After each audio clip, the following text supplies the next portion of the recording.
Here is a strange fact to start with. There is a company whose designs sit inside almost every smartphone on earth, something like 99% of them, and yet it has never manufactured a single chip, and it does not really sell chips at all. It sells something far stranger and far more powerful. It sells the blueprint. And that decision to own the idea and none of the factories turned a small British company into one of the quiet foundations of the modern world. This is a series about the companies that run the world and the rivals they left behind.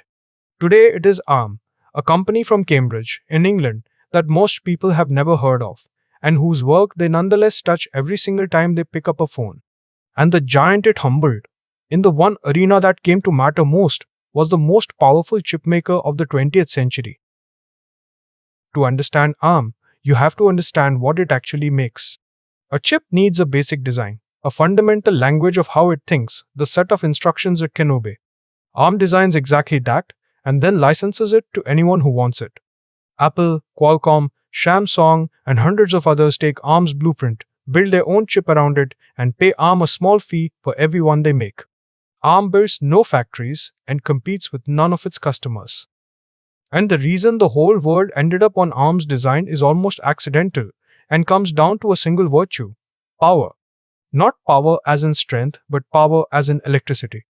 ARM's designs were built, from the beginning, to sip the smallest possible amount of it. For a desktop computer plugged into a wall, that hardly mattered.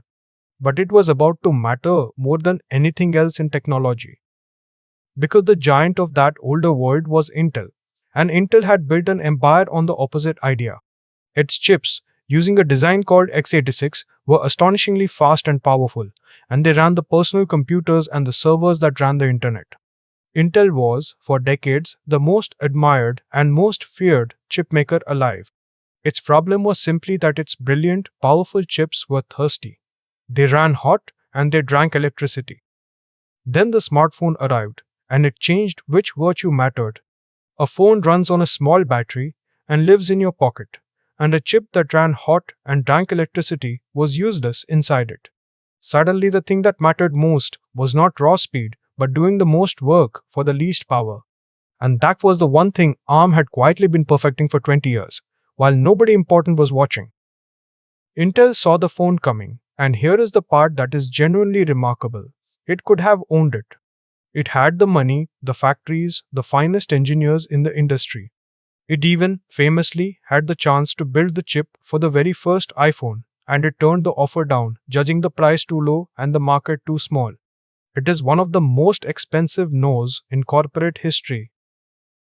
So the phone was built on ARM, and then the tablet, and then billions of other small devices, and Intel, the colossus, was almost entirely locked out of the fastest growing market in the history of computing. Not because its chips were bad, they were superb. But because they were superb at the wrong thing for the world that was actually arriving. ARM did not beat Intel by being faster. It won by being frugal, in the exact moment frugality became everything. Here is the number that captures the scale.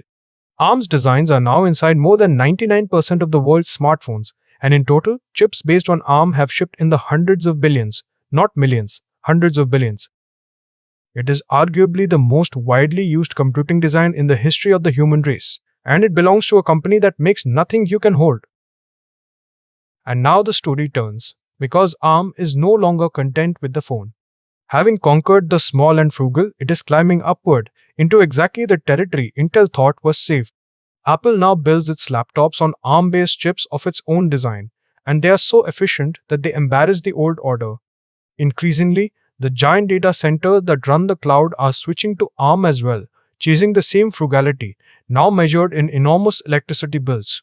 The frugal invader is walking into the castle. But every empire has its challengers, and ARM's is perhaps the most interesting of all, because it attacks the one thing ARM truly sells. Its whole business rests on charging a fee for its blueprint. So what happens when someone offers an equally good blueprint for free? That someone is not a company.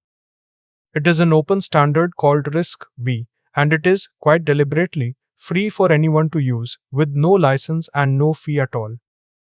RISC-V is to chip design what free, open software was to the world of computer programs. Anyone can take it, change it, and build on it, paying nobody. For a company tired of paying arm or nervous about depending on it, that is a powerful temptation. And for some governments, particularly China's, an open design that no foreign company or government can ever cut off is not just cheaper, it is a matter of national strategy.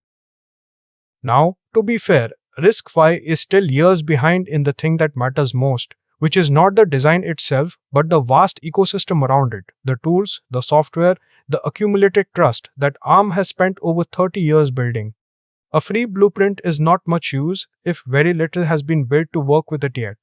ARM's real moat was never just the design.